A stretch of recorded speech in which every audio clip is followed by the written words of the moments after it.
Hey there, and welcome. Today, we're going to dive into a super powerful toolkit for understanding why we do the things we do. We're talking about the principles of behavioral learning. Let's jump right in.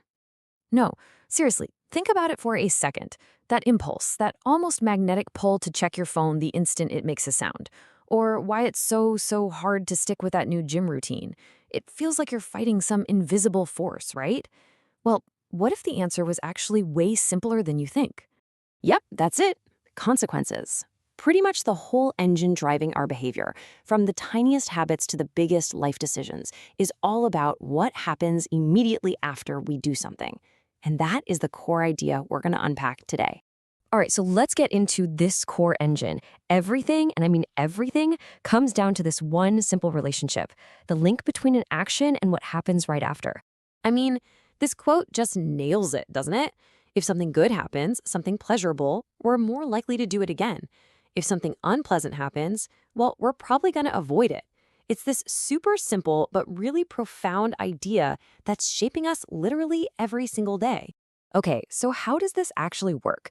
Well, you can basically sort every consequence into one of two buckets. I like to think of them as the gas pedal and the brake pedal for our actions. You've got reinforcers, which are like hitting the gas, telling you, do that again. And then you've got punishers, which slam on the brakes and say, nope, don't do that anymore. So let's really dig into these tools, the gas and the brakes, because understanding the difference between a reinforcer and a punisher is the absolute key to figuring out and maybe even changing behavior. Okay, so a reinforcer. Now, what's super important to get here is that it's not about what we think should be a reward. A consequence is only a reinforcer if it actually makes the behavior happen more often for that specific person. You know, a piece of candy might work for one kid, but for another, hearing "great job" is the thing that really gets them going. The proof is always in the pudding. Did the behavior increase? If yes, it's a reinforcer. And, you guessed it, the exact same logic applies to punishers. A punisher is just anything that makes you less likely to do something again. And just like with reinforcers, it's all about the outcome. If the behavior doesn't go down, then whatever you did wasn't actually a punisher for that person. Okay, so we've got our tools, right? The gas and the brake. But just like driving a car, knowing what the pedals do is only step one. Actually using them with skill and good timing, that's where the real art is. And let me tell you, timing is everything. A consequence that happens right away is way more powerful than one that's delayed. It's why breaking bad habits is so tough. That immediate pleasure you get from eating one delicious donut is often just going to overpower the huge but very far away reward of long-term health. Our brains are just hardwired for that instant gratification. So what about learning something really complex, like playing the piano? You're not going to wait until someone plays a piece perfectly to give them a high five, right? No way. You use a technique called shaping. You reward the little baby steps, the small victories. You praise that first clunky attempt, then the one that's a little bit better, and you keep guiding the behavior, getting it closer and closer to that final masterpiece. It's how we build expertise from scratch. All right, so we've figured out how we learn stuff, but how do we make those new behaviors actually stick? I mean, it's one thing to teach a dog to sit, but how do you make it a lasting habit?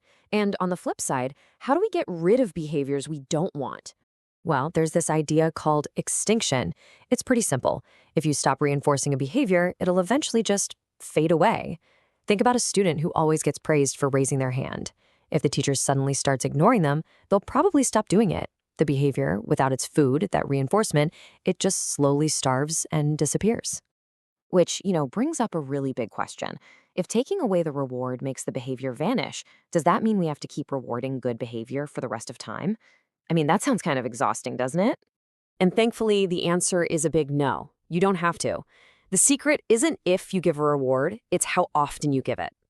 This pattern or schedule of reinforcement is the key to building habits that are super persistent and last a long time. Okay, so check out this table. It breaks it all down. You can give a reward based on time, either fixed, like your weekly paycheck, which is super predictable, or variable, like checking your phone for an important email that could arrive at any moment. Or it can be based on the number of times you do something. Again, either fixed, like getting paid for every 10 widgets you make, or variable. And this one is the secret sauce behind a slot machine. It's that maybe this time feeling that keeps you pulling the lever. So powerful. So here's the game plan for making a habit last. When you're learning something new, you use a lot of frequent, predictable rewards. But once that behavior is solid, you switch to a schedule that's less frequent and way more unpredictable. And that right there, that builds this incredible resistance to extinction. Eventually, the behavior can even become its own reward, like when you start reading just for the pure joy of it, long after you stop getting gold stars from your teacher.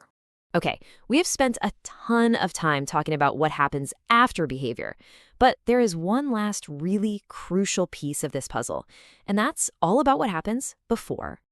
So we've settled that the consequence, that reinforcer or punisher, is what drives everything. It's the engine, right?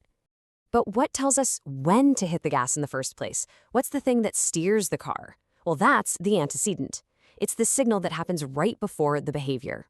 Think of these as the signals, or the cues, all around us. When a teacher says, "Okay, everyone, it's math time," that's a cue. It tells you that working on math problems is about to be reinforced. But when they say, "Time for music," that's a totally different cue that signals a whole other set of behaviors will get rewarded. They're basically the traffic lights for our behavior, telling us when it's safe to go. And getting good at reading these cues, at, reading the room and knowing when a certain action is going to pay off, well, that's a skill called discrimination. It's how you know when to ask your boss for a raise, when it's a good time to tell a joke, or when it's probably better to just stay quiet. It's all about recognizing the signals. And that brings it all together in this really neat little package, the ABCs of behavior. First, you have the antecedent, that's the cue or the trigger. Then comes the behavior, the action you actually take. And finally, the consequence, the outcome that makes you more or less likely to do it again in the future. You can use this simple ABC framework to break down and understand pretty much any behavior out there. So there you have it. From the smallest little habit to the most complex skill, it really all boils down to this dance between cues, actions, and consequences. The principles themselves are pretty straightforward, but how you apply them can be profound. So the question I want to leave you with is, now that you have this toolkit, what behavior are you going to engineer?